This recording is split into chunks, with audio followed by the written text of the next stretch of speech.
spread the vision through my people, cause we fans are equals. When we reach 20K subs, yeah, we gon' drop a sequel. Another Laker anthem track, watch me run it back. Got the keys to the city where my Laker jack. What up, Laker fam? It's your boy DTLF back with another video, man. Unfortunately, the injury bug continues to plague us, or should I even say injury bug? Let's be real. Anthony Davis is out for load management.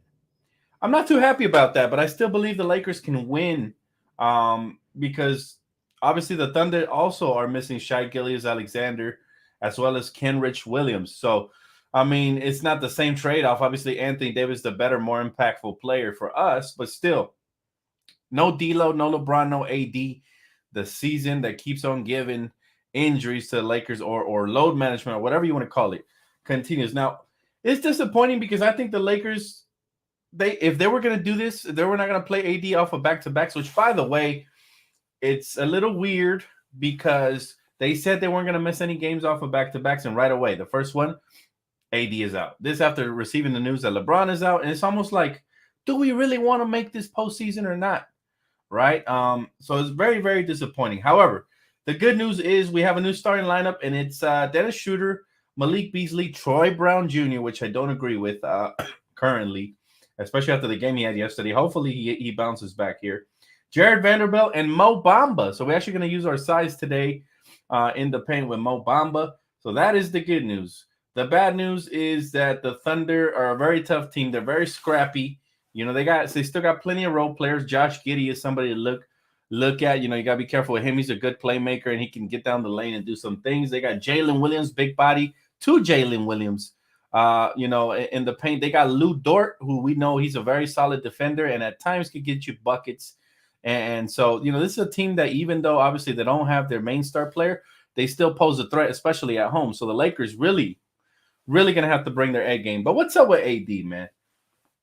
What is up with Anthony Davis, man? He just either they're too, you know, they got to bubble wrap him or something, or I don't know. I don't know what's going to happen with his future because you got to really dislike the fact that with 20 games left, we are sitting star players out in crucial games that let's be honest, if we had AD, I think we could have easily took control of this game especially without Gilgeous-Alexander there.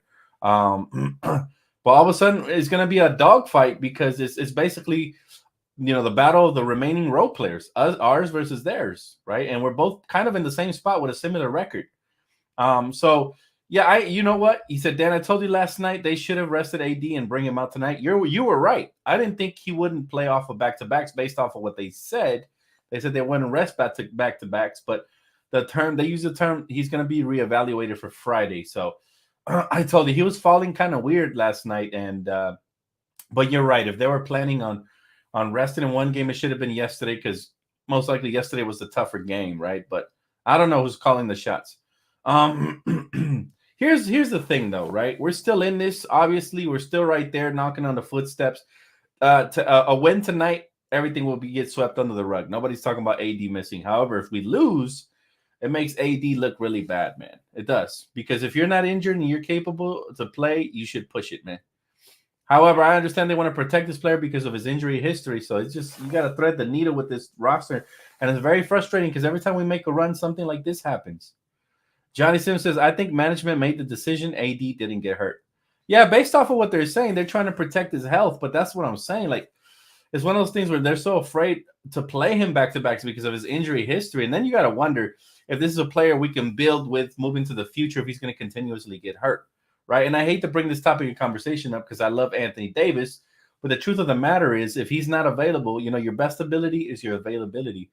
So what's going to happen in the summer if he continues to miss games and we miss the playoffs because of it, right? Same thing with LeBron. You know, same thing with LeBron. LeBron James is getting older in age, so you have to start wondering, like, how much longer can we do with these two guys leading us if they're not going to be there? They're missing half the games and stuff. So, but here's the thing. I don't want to look too far ahead.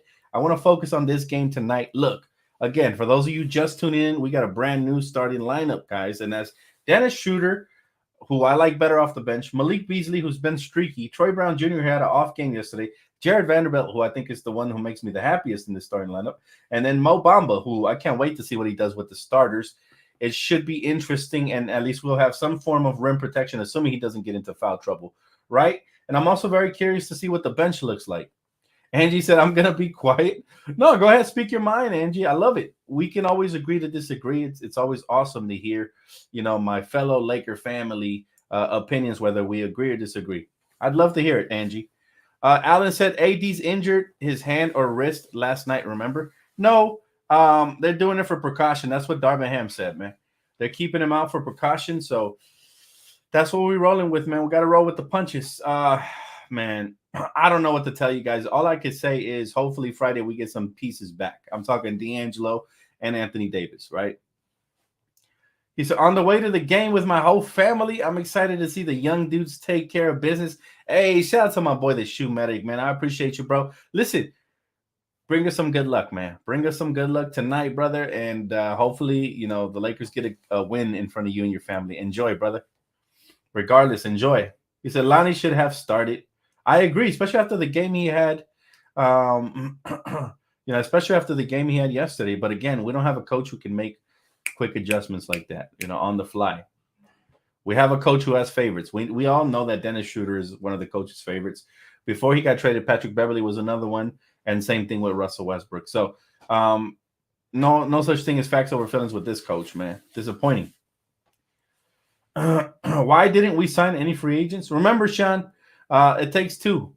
It takes two to make a thing go right, man. So you have to, I'm quoting songs out here, but they have to agree to come here. And let's be real. A lot of free agents are bootlickers, man. They love to go to teams that have winning records. Do I blame them? Not really, but it's kind of discouraging because you would think with our history and with our potential, they would see that and come here. But that's not the case, man. We live in an alternate reality where it's all about how many minutes can you give said player. He said, it's time to trade both of them and rebuild. We will have this conversation again, revisited in the offseason.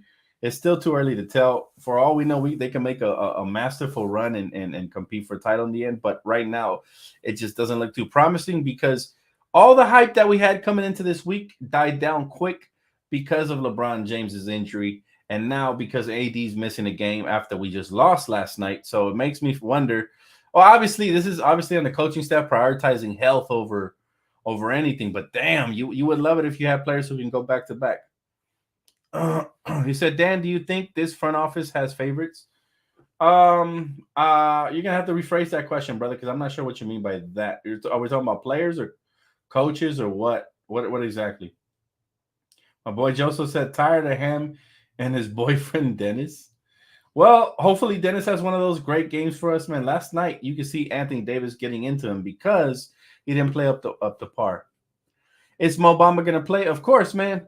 He's gonna start, matter of fact. So that might also explain why they didn't play him much last night because they were thinking of starting him tonight. So it all seems premeditated. Still, should have played last night.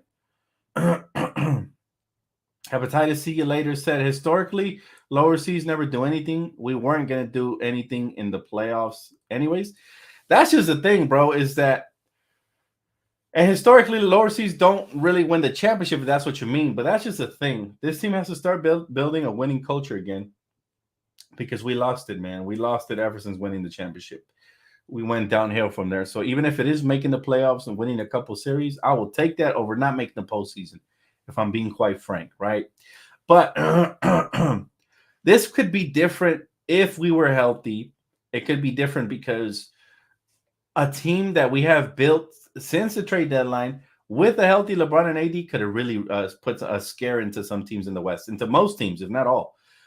So, usually what, your statement is true, but I think the injuries are our biggest obstacle, not so much the seeding, right?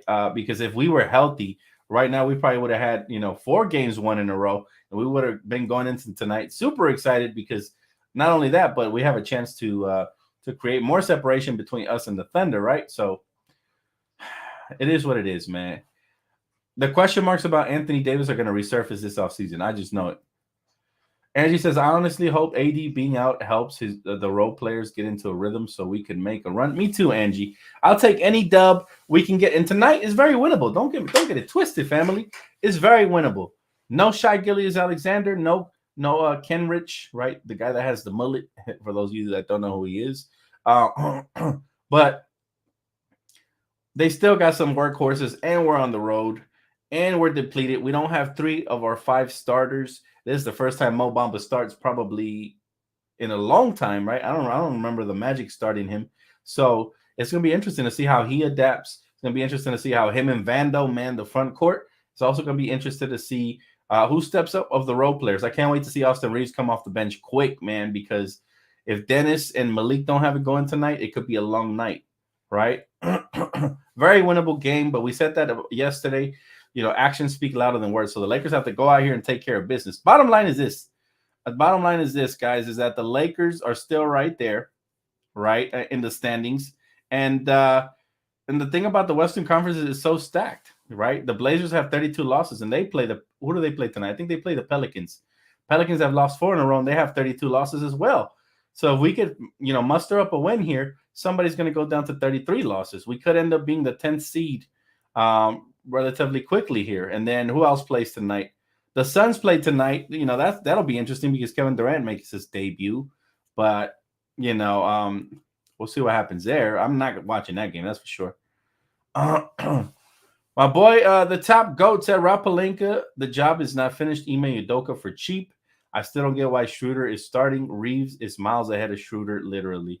I do agree with you there. I don't know if he's a point guard, but he is, he can play make here or there. Still, he should start over Malik Beasley, if we're being honest, because let's be honest, man, he's more efficient and he knows how to get to the free throw line. He's very crafty. And he's just very heady, intelligent player. Also, his defense is better than Malik Beasley. So you're right about that one. He said, this organization is pissing me off. Load management during must-win stretch of games. Kobe would never. That's just the thing, my boy, is Kobe spoiled us, man. He set the standard, and now people look at us crazy when we say stuff like what you said, but it's not out of the question. You're absolutely right. Kobe would never, and unfortunately, that's not the modern NBA we live in now. One thing I realized is that even when you beat your opponents, guys are hugging after the game. They're going out to lunch and dinner and all this stuff, man. They're probably wife swapping and stuff after the games. They're doing crazy stuff. So, it's a different era. Back in the Kobe days, Kobe wouldn't shake nobody. He probably might shake somebody's hand, but he's not happy after the loss. He's not smiling and giggling, taking selfies and signing autographs. He was right back into the locker room and then headed back to sleep, getting ready to go to the gym next morning, put in extra work to try to get better. Not everybody's built that way. And he just set such a golden standard that people think we're crazy every time we bring that up. Hey, what up, T? Mr. Sanchez says, do you think with a better split LeBron and AD? Wait, what? He said, do you think with a better split LeBron and AD, trade one of them for more dependable all-star or young start? Honestly, man, I still believe this. Call me crazy, but I still believe this team could get into the play-in at the very least. And once we're there, anything's possible. I don't really want to talk about moving pieces yet till we see what the outcome of this season is. Even then, I still like our team moving forward with the young guys mixed. However, I am starting to get concerned with LeBron James, man, because Father Time is undefeated. He's starting to miss more and more time. And then Anthony Davis continues to live up to his expectations, which is injury prone, man, unfortunately. And I know people will say, well, Dan, this is just, he's not injured. This is just for precaution. But if he wasn't injury prone, do you guys believe he would be sitting out back-to-back game? No, I don't think so, man. Joseph said, never mind. I already read that one. But, that's a question we're going to address in the offseason, my guy, Max Seal. Depending on the outcomes of what happens here, man. If we make the playoffs and we make a deep run, I promise you, Laker fans will be singing a way different tune. I know it, man. Tony P says, DTLF, the Lakers are going to start shopping AD this summer. Not hating. He said, damn, I lost your comment, brother. Oh, there you go. He said, not hating, but he's hella unreliable to the max player at age 29. You might be onto something, man. You might be onto something. Now, I'll say this, Tony. I'll say this, man. If they shop for Anthony Davis, we're gonna need a king's ransom in return. What's up, buddy? What's up, buddy? We're gonna need a king's ransom in return for Anthony Davis, man. We cannot give him up just for any like whatever they offer, you know. Other than that, I wouldn't be happy with a trade because I still think when he's healthy, he's one of the top players. But you're right, it might be time to start shopping him, especially if we don't make some sort of a run into the postseason. Like if we miss the postseason again, then those conversations are gonna get a lot louder, man, a lot louder, and it won't make me happy because I love AD. He's a champion, and I wish we could, I wish he could stay healthy and continue to make us better, man. I'm not ready to have that conversation yet till the off season, but it's realistic, man. And I said it, if he doesn't stay healthy this year, this could be a make or break season for Anthony Davis, unfortunately for him, right? With the Lakers. Yeah, no Kenrich Williams, exactly, man. So it's an even matchup. Let's see who obviously the Thunder have the advantage because they're at home, but other than that, the Lakers could match up really well, man. Let's see. Just got off. Hey, what's up, Tasia? Hey, Mo Bamba's starting tonight. So that's interesting. Just to update you right quick. AD for Bam. See, we're gonna need more than Bam if that happens. We're gonna need Tyler Hero and a first-round pick because AD is that much better. Bam Adebayo is probably a better consistent guy as far as health goes, but outside of that, AD, when he's healthy, he's a better defender. He's a better offensive player. He's better at everything when he's healthy. But that's a big when. That's a big if, right? You said trade AD to the Warriors. For what, man? They gave up so many young pieces already. What are we trading AD to the Warriors for, man? Did you hear that Paul George said about the championship? I was laughing. You're talking about Paul George? No, I did not hear it, man. Dan, no playoffs for the Lakers this year. It's not solidified yet, brother. Don't let the ship sail just yet. There's still time, and we're still in the hunt. They got to win games like tonight, though. That would go a long way, like a long way. He said Bam is barely an all-star. That's what I'm saying. No Shai Gilgeous-Alexander and no Kenrich Williams. So that is the good news. It evens out a little bit more for us. And you never like to see good news like that because you want everybody healthy, but that goes for our team as well. But keys for tonight's game, guys. Obviously, let's limit the turnovers. And it starts with one, man. It starts with Dennis Schroeder. If he can control the tempo and just play a little bit smarter tonight, we'll have a good shot. And then obviously we must protect the paint. We got Bamba down there tonight. We got Jared Vanderbilt. So let's see how we do against their size and athleticism. They have some good wing depth. They have some guys that are trying to carve out a niche in this league. So they're always trying to shine. It's always the no-name guys that end up killing you, though. So watch out for those tonight. Who has to lose today? Well, there's not a lot of games today, man, on the slate. But the Pelicans. The Pelicans, man, sorry. If the Pelicans lose, it would help us tremendously, especially if we win. If we, pull off a miracle win and we're able to do that. But let me just double check that for you. Okay, so the Suns are currently whooping the Hornets 48-30, but that's to be expected. They just got KD. Let's see what else. I do believe it is, well, let me see. Okay, there it is. Okay, so obviously we got to beat the Thunder. That'll help us in the standings tremendously. The Memphis play the Rockets. We know Memphis is going to win that one. Then the Pelicans versus Trailblazers. Honestly, either way, we could benefit as long as we win tonight, right? Those are two teams we need to continue to lose. So both Pelicans and the Trailblazers, right? They both need to start losing. So hopefully, man. My boy Johnny Sim says, everyone forgetting how Jerry Buss loved AD in college. Jeannie said herself her father would be happy to see him play with us.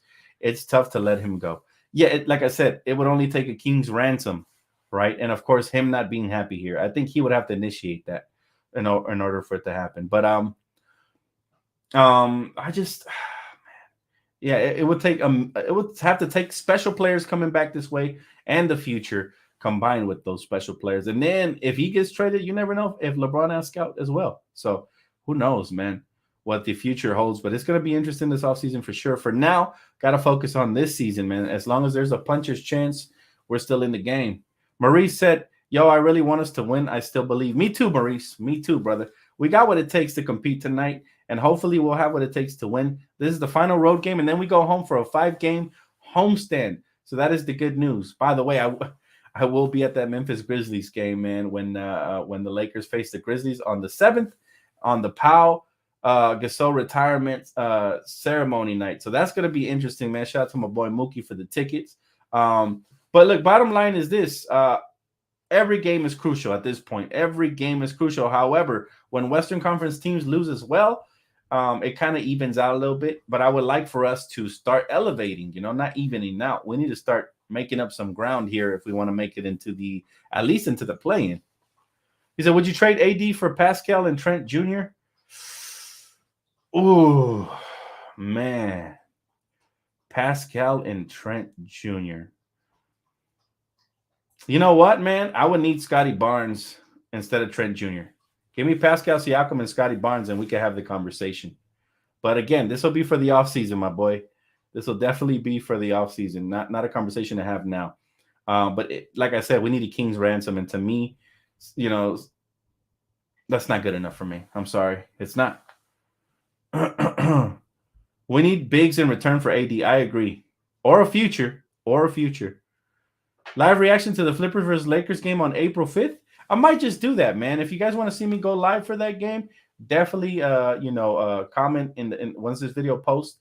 Matter of fact, I'll let the likes be the success guide, right? We get 500 likes on this video. I'll probably go live on April 5th for that Clipper game. So 500 likes, that's all it takes, man. We got 645 up in here. So it can happen. He said AD for SGA would be lit. Ooh, that'd be hard to say no to that, but we do need a big body in there as well. Maybe we could get that via something else, right? I don't know. We are not getting a king's ransom for AD. Well, hey, man, you better check your crystal ball again. It might be broken. You never know. But again, for now, we shouldn't be talking about trades. We should be talking about this team and keeping it together because I would love to see what this team could do next season with a full roster and hypothetically healthy. I know we've been saying healthy for the last couple of years, but I would like to see what D'Lo and all these new pieces can do with LeBron and AD next season. He said these AD trade talks ain't it. He's a Laker. Man, it's going to get louder if he continues to miss games. I will say that, Randolph. As much as I hate to admit it because I love AD myself, it's going to get a lot louder, man. It's all about injuries. It's all about staying healthy, man. And that's the bottom line. AD for Towns? Hell no. They could keep that. I'm not even going to say the word. Let's just say they could keep that cat. The other word for cat. Yeah, no, I'm good on Towns. He's softer than a tortilla. That dude, man. Have you seen how his voice crackles? There's no way you can ever expect a 7-footer whose voice crackles like that to man the paint. Ain't no way. No way. This dude, I feel like he tries to act tough, but his true voice is like, it's so weird, man. It's so weird, bro. He said, Dan, I'm going to bet on the Lakers today. Okay, Max. Hey, you feeling froggy? Go ahead and leap, my brother. I ain't gonna hold you against that because again, it's kind of even. No Gilius Alexander. Is gonna be the battle of the benches. It's gonna be the battle of the role players, man. He said, got to get what we can for AD and LeBron picks and some good players. Again, not gonna talk about that till the offseason. Listen, right now we're focused on this game. All right, one game at a time. It's going to be a really tough game, but it's very winnable, guys. And in the standings, we're right there. We're knocking, man. We're just knocking on the door. Just got to walk through that thing. But look, we beat the Thunder. We become a full game ahead of them. All right. If the Pelicans or the Trailblazers lose, they slide down a little bit, closer to us, and eventually we'll surpass them as well. So, because it's not just because his voice cracks. Have you seen Karl Anthony Towns in the postseason? He's not good. He's a regular season, he's a regular season dude for sure. But do you see him as somebody who can help lead you to the title? Because I don't. I do not. These superstars are too soft these days. Nothing like the early days. Kawhi, AD, too soft. Yeah, and did you hear what the commissioner wants to do? He wants to make them even softer. I will blame this modern day commissioner because he's coming in like just babying these guys, man. Supposedly, the commissioner is talking with the NBA Players Association about implementing a rule to protect guys like Kawhi. Literally, this is what the report said. From playing heavy minutes in overtime and basically they want to put a target score in overtime. So I guess if two teams get to overtime, the scoreboard would reset. How would that work? What happens to the stats? Like, it's so stupid, man. Seriously, I feel like this commissioner is trying to turn the modern NBA into the Space Jam sequel movie. And real fans are not going to be hard of that, man. If it ain't broke, don't fix it. They try to put a mid-season tournament. Now they're trying to do this. It's like, come on, y'all. The good stuff I've been suggesting, they ain't even considering it, right? I talked about a tournament for the lottery picks, right, between the lottery teams. That way it prevents them from building losing habits. And teams like the Rockets have no chance at getting the number 1 overall pick because they lose too much. They wouldn't know how to win when the tournament begins, right? That would be the real ending to tanking, man. A lottery tournament right before the or even right after the playoffs. It don't matter. It would be good. He said, "What the hell is the commissioner doing, man? I don't know. I really hate it, man. I hate it. Let me ask y'all this, man. Would y'all like to see a target score in overtime instead of keep going to overtime? I find it more exciting when they go into double, triple, quadruple overtime. I mean, games, you're taking away so many miraculous shots, buzzer beaters. You're taking away all these things, all because you built the offensive first league. Come on now. If anything, the commissioner should stop babying these offensive players and allow them to actually bring back hand checking, bring back real defense, man. Stop babying these guys. Come on now. Ridiculous, man. Amen, poster child. Amen. He said, I think they just need to play less games, to be honest. I don't think so, Larry Bird. I don't think so at all, man. I just think, if anything, they should maybe make the rosters all the way to 20. Why? Because you get injuries, you'll have a lot of backups there, ready to come in and fight and earn minutes and even open eyes of other teams. Every roster should be able to get at least 20 players because with an 82-game season, it is a long season. But with injuries, if you had 20 players, and the salary cap should be higher and everything. That's what we should do, man. Expectations for Rui and Malik tonight? Rui's not starting, unfortunately, so I can't expect too much out of him. From him, I just want him to keep doing what he's doing, running the floor, shooting that mid-range shot, posting up, and playing some solid defense. As far as for Malik Beasley, I need more efficiency for him. He needs to be able to knock down those open shots. Don't force the issue, though. A lot of times he takes forced shots. That usually tends to be the problem with younger players. They don't know the difference between a good shot and a bad shot at times, and that kind of messes up the rhythm of the offense. So we're going to need Malik to really zero in on the good shots, knock those down. And the Lakers, man, they have a golden opportunity here. Hopefully they can capitalize as a whole. Three keys to tonight's game. Key number 1, man, do not turn the ball over, because after 26 last night, we cannot afford another repeat performance, especially with young teams like the Thunder. They're a very young team. They can get up and down. They got athletes. They can score, right? Don't give them wide open buckets. That's the bottom line. Number 2, fundamentals. More than ever, man. More than ever, you got to box out. You got to crash as a unit. No second chance points. Just do the little things. Hit your free throws. That'll help you tremendously. And number 3, we're going to need all the role players to step up and have a big game together, collectively as a unit. It can't just be 1, 2, or 3 guys. It needs to be 5 or 6 in order to win this game tonight. It's still a road game, and it's a team that's very hungry to get into the play-in just like we are. So there's going to be a sense of urgency. I could foresee playoff intensity in this game, even though the talent isn't really there fully, right? There's a lot of injuries both sides, but still. All right, guys, that's going to wrap it up for me. Shout out to Johnny Sims. Thanks for the super chat, brother. Game is about to start soon. I appreciate y'all for tapping in. I will see you guys here for the post-game recap. I won't be doing a halftime today, but I will be doing the post-game recap. So I'll see you guys here for that. Make sure to hit that like button and subscribe if you already haven't. We're so close to 20K, and I will have a pretty cool announcement at 20K, man, that I'm going to be bringing to the channel. A little different content that I'm going to be adding to the already content that I already have. So make sure you guys tap in, subscribe, all that good stuff, man, because I will see you guys here for post game. All right, peace out. Go Lakers.